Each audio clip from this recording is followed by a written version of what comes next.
সে বাঁদর মিনুকে মধু চুরি করতে পাঠানোর সিদ্ধান্ত নিল। প্রথমে সে মিনুর গায়ে ফলের রস মাখিয়ে দিল, যেন সে দেখতে মৌমাছির মতো লাগে। এরপর মাটি দিয়ে গায়ের রং আরও গাঢ় করল। মৌমাছির মতো লাগানোর জন্য তাকে 2টি গাছের পাতা দিয়ে ডানা বানিয়ে দিল এবং কুকুরের লেজ দিয়ে স্পর্শক তৈরি করল। কিছুক্ষণের মধ্যেই মৌমাছি বাঁদর রূপে মিনুর প্রস্তুতি শেষ। মিনু ধীরে ধীরে মৌমাছিদের দিকে গেল। সে তাদের একজন সেজে গল্প করার চেষ্টা করল, কিন্তু মৌমাছি তখন ব্যস্ত ফুল থেকে মধু সংগ্রহ করছে এবং তাদের কাজে এতটাই মনোযোগী যে মিনুকে পাত্তাই দিল না। তখন মিনু চালাকি করে রাস্তার পাশ থেকে একটি ফলের খোসা নিয়ে আসল। খোসাটি ফুলের নিচে রাখল এবং ফুলের মধু ঝাঁকিয়ে খোসায় ভর্তি করতে লাগল। কিছুক্ষণের মধ্যেই তার হাতে এক বলে মধু জমে গেল।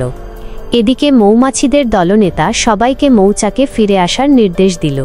মিনু ও মধু হাতে গাছে উঠে মৌচাকের দিকে রওনা দিল, কিন্তু সেখানে পৌঁছে মৌমাছিদের সন্দেহের মুখে পড়ে। দলনেতা গণনা শুরু করল। 1, 2, 3, 4 মিনুর কাছে এসে থেমে গেল। এমন বড় একটি মৌমাছি দেখে সে চমকে উঠল।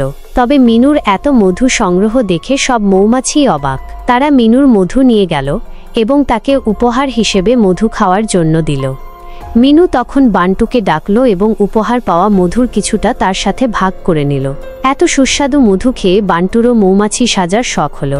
সে নিজেকে মৌমাছি সাজিয়ে মিনুর সাথে মধু সংগ্রহে গেল। কিন্তু বান্টু যখন তার লম্বা সুর দিয়ে একবারে অনেক মধু টেনে নিল, তখনই সে হাঁচি দিতে শুরু করল। তার হাঁচিতে আশেপাশের সব ফুল উড়ে গেল। এই দেখে মৌমাছিরা রেগে গিয়ে তাকে সেখান থেকে চলে যেতে বলল। বান্টুর এমন করুণ অবস্থা দেখে মিনুর আর কাজ করতে ইচ্ছা হলো না। দলনেতা মধু দিয়ে তাকে প্রলুব্ধ করার চেষ্টা করলেও মিনু তার বন্ধুর প্রতি বিশ্বস্ত থেকে চলে গেল। কিছুদিন পর মিনু এবং বান্টু ফুল নিয়ে মৌমাছিদের কাছে ক্ষমা চাইতে এল।